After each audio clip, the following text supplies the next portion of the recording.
આનંદ કરે એવો સમય મળ્યો છે. આપણે પેલા આપણે માવડીઓ આમ એક આંગળી જાય એટલું ફાંકવું હોય ને કપડાને તો આમ હાથી લેતી હતી, શરીર નો દેખાવું જો. અત્યારે આ બધા ભણે ગણીને હોશિયાર થયા આવડા આવડા ફાંકા વાળા પહેરવાનું ચાલુ કર્યું.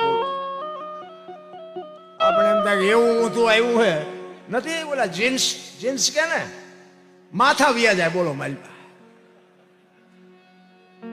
એક આંગળી જાય એટલું ફાંકવું હોય તોય માવડી એમ કે ફાટલું છે, લાય બેટા હું થોડુંક હાથી દઉં.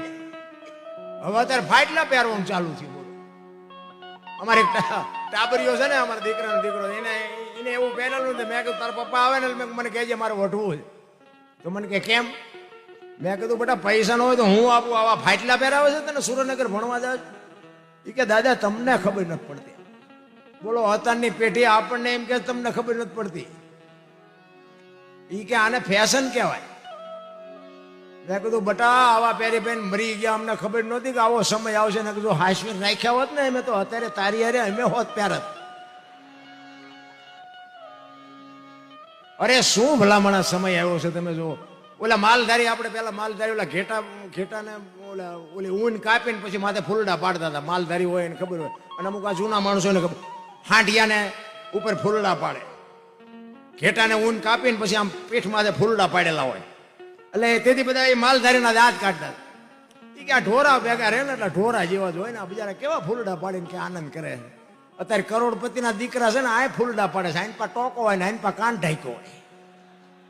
આપણે એમ થાય ભણે ગણીને જુઓ તો ખરા એમને દીવ ઉઠેડ્યું. અરે શું ભલામણા તમને મને આ માણાનો અવતાર મળ્યો છે. કાંઈક મોજ કરો, કાંઈક કોઈ ખારી બે વાત કરો, કોઈ ગરીબ માણાને કાંઈક બે બટકા રોટલા દો. ગામડામાં તો હજી કંઈક સારું છે. શહેરમાં તમે જુઓ ને સોસાયટીમાં નીકળે એ બાપા કંઈક દો, એ બાપા કંઈક દો કે આગળ જા, આગળ જા, આગળ. હવે આગળ ક્યાં ભોગવવામાં જાય? બુડા બટકું રોટલો દે, આવડું મોટું ઘર લઈને બેઠો. તારા જેવા ઠેર આખી લેનમાં તારા જેવા જ છે બધા. બધા આગળ જા, આગળ જા જ કે અહીંયા ભોગવવા આવી જાય. ક્યાં જાય આગળ? ભૂખની ખબર નથી ભલામણા. કોઈને ભીખ માગવી ન ગમે. હું તો એમ કહું કે ઝોપડામાં કોઈક રહેતા હોય ને અને મારો નાચો અપાવે ને બાપુ, એમાં એક લુગડા વગરના છોકરા રમતા હોય, એની માં માલિકો હોય અને તમને મને બાપુ પૈસા છે એટલે ખબર છે બધી કે આ મને ખાવાનો કાજુ બદામ આવા હોય ને પાર્લે આવા હોય. એને બાપુ ખબર જ નથી પાર્લે કેવું હોય. એને 1-10 રૂપિયાનું પાર્લે બાપુ એને આપી દો ને, એ લુગડા વગરના છોકરા ખાઈને પછી એના પેટમાં જાય ને પછી આશીર્વાદના ધોધ છૂટે ને. મારા નાથને બાપુ નોંધ કરવી પડે. જરૂર તો આની છે, બાકી તો તરાજવું લઈને બેઠો છે. એને બધી ખબર છે. આ તમે માંડવા નાખ્યા છે, તમે એમ માનો છો કે મેં નાખ્યા છે? અને આ માં ભેગી ન હોય તમારી તાકાત છે આ માંડવા રે? વાતમાં માલની માની બાપુ 24 કલાક હાજરી હોય તો જ આ માંડવા રે, કે કોઈની તાકાત નથી. એવા બુદ્ધિ વાળા ને બળ વાળા તો દુનિયામાં ક્યાંય, પૈસા વાળા તો ઉભા વાડા જેવા ગામમાં કેટલાય રખડે છે. તો એની કૃપા છે તઈ આ બધી મોજ છે. બાકી કાંઈ છે જ નહીં. બુદ્ધિના ગાળિયા થયા અત્યારે તો તમે જોવો તો. જ્યાં જ્યાં ભજન બન્યા છે, જ્યાં વાતું છે ને બાપુ, અહીંયા એમના વાતું પડી હોય. એમના વાત કોઈ દી થાય નહીં, એમના ભજન બને જ નહીં. આ જેટલા ભજન ગાયા ને બધાએ બાપુ, એ કોને ક્યાં શું કર્યું છે ને એનું પરફેક્ટ છે. એમ નામ બાપુ બનાવી જો. અત્યારે બુદ્ધિના બધા ખટારા ભરાય એટલી બુદ્ધિઓ છે. એક ભજન બનાવીને મૂકો બજારમાં હાલે તો ઓલું જાગીરે માલે જાગ જીનપા કાન કરો એને સંભળાતું હતું ને, સંભળાય અત્યારે આપણું બનાવેલું હતું. નો રે હજારો વર્ષથી હાલ્યું આવે છે પણ અભાવો નથી આવતો. એનું કારણ શું છે? આ બાપુ ડાલડા નથી, ચોખ્ખે ચોખ્ખું છે. આ હાલે અને કોઈ દી કાટ ન લાગે. હોનું છે ભજન છે, એ ભજન છે. ભજન ની બાપુ ધારા હોય. એ ગોળ બંગાળનો રાજા ગોપીચંદ ને 92 લાખ માળવાનો ધણી ભરતરી બાપુ થપાટ મારી નીકળી ગયા. 7-8 પેઢીઓ ખાય તો ન ખૂટે બાપુ. એ ભજન ની તાકાત છે. તમને મને હજી સમજાણું જ નથી. સત્ય છે, એ સત્ય છે બાપુ. બાકી એમ નામ કોઈ દી બને. જો આ એક સાચી છે ને કે માયા હુધી ગોઠડી વજરના ગાળા, હાંગાજી હલવાણા, કંઈક છેડ્યા ને કંઈક પાળા. આ ક્યારે લખાણી લ્યો? તમને કોઈને ખબર છે? મને ખબર. એનો એક દાખલો છે. પહેલાના સમયમાં વેપારી હોય ને, વેપારી શહેરમાં ધંધો કરતા હોય ને એટલે ઉધારે આપતા. અને રવિવાર જેવો દિવસ હોય ને એટલે ગામડામાં ઉઘરાણી કરવા જાય.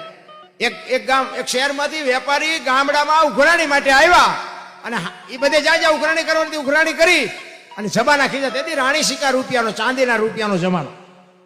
એ જબાના ખીચા ભરી અને દી આથમવાની તૈયારી. એમ થયું કે વેપારી માણા ગભરાય, એ કે અંધારું થયા પહેલા ઘર ભેગો થઈ જાવ. અને નીકળ્યો ત્યાંથી. અને હામા ગામ જવામાં બાપુ રસ્તામાં વચ્ચે રસ્તો નેરિયા જેવો આવે, ઊંડો રસ્તો આવે, બે બાજુ આમ વાડ અને ઊંડો રસ્તો. એ રસ્તામાં ઉતર્યો ને તો સામેથી એક રીંછ આલ્યું આવે. હવે રીંછ આમ આવીને રીંછ ઉભો રહ્યો, અહીંયા આ વેપારી ઉભો રહ્યો. વેપારીને એમ થયું ઓલો રીંછ મને મારી નાખશે, રીંછને એમ થયું ઓલો માણા મને મારી નાખશે. બે જણા હલવાણ. હવે રસ્તો હાંકડો હતો બાપુ, એક આખા પાછા થઈ શકે એવું નહોતું, પણ બે થોડી થોડી હિંમત કરી. એ કે ઓલા રીંછને એમ થયું હળવો હળવો હું આની પાછી ગહાતો નીકળી જાઉં. ઓલા વાણિયાને એમ થયું કે હું આની પાછી નીકળી જાઉં. અને બે ધીરે ધીરે ધીરે ધીરે આવ્યા ને, બે પડખે પડખે થયા ને, બે ની ચાર નજર ભેગી થઈ ને તો ઓલા વેપારીને એમ થયું કે અમારો દીકરો મારી નાખશે, એટલે એને કાન પકડી લીધા. રીંછને એમ થયું કે હવે મને મારી નાખશે, ઓલા વેપારીને એમ થયું કે મૂકો તો હવે મને મારી નાખે. મીડા ઠેકડા મારો, બે ખિસ્સામાંથી ઓલા પૈસા મીડા પડવા. એટલે વેપારીને એમ થયું કે આ મારવાની વાત તો મારો, મારા પૈસા પડવા માંડ્યા. હવે આ પૈસા આ મુકાય એવું નથી ને, આ પૈસા ધૂળમાં ચાંવ્યા જાય છે. ઈમાં કુદરતને કરું હાંગાજી દરબાર આમથી ઘોડી લઈને આવ્યા. બાપુ થોડાક શેટા રહ્યા ને, વેપારીએ કીધું એ કે બાપુ રીંછને કે જો ખંખેરવું પૈસા ખરે.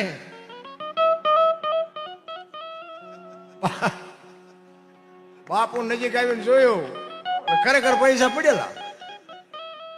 બાપુ કે અમારા ગામની સીમનું છે ને તું શું ખંખેરાશ? એ કે તો હાલો બાપુ. ઘોડીએથી બાપુ ઉતર્યા અને બાપુને પકડાઈ દીધા. એ કે બાપુ મારા ખેરેલા છે મને લઈ લેવા દેજો. એ કે વીણેલા જાત. એ વીણ્યા પછી બાપુ એ વેપારી ભાગ્યો હોય છે, એના હગડ પીડ્યા છે. ચો ભાગ્યો છે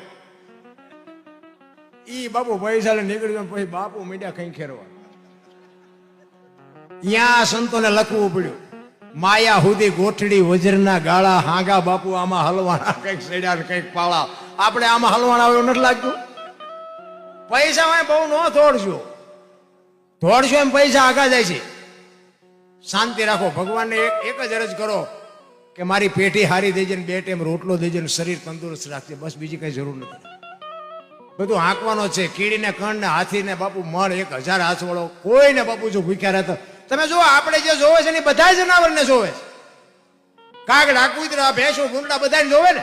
એક પક્ષી હોય ઈંડું મૂકે, ઈંડાને બાપુ સમય થાય એટલે સીવે, એ બચ્ચું થાય, એ બચ્ચાને બહારથી ચણ લઈ આવીને એના મોઢામાં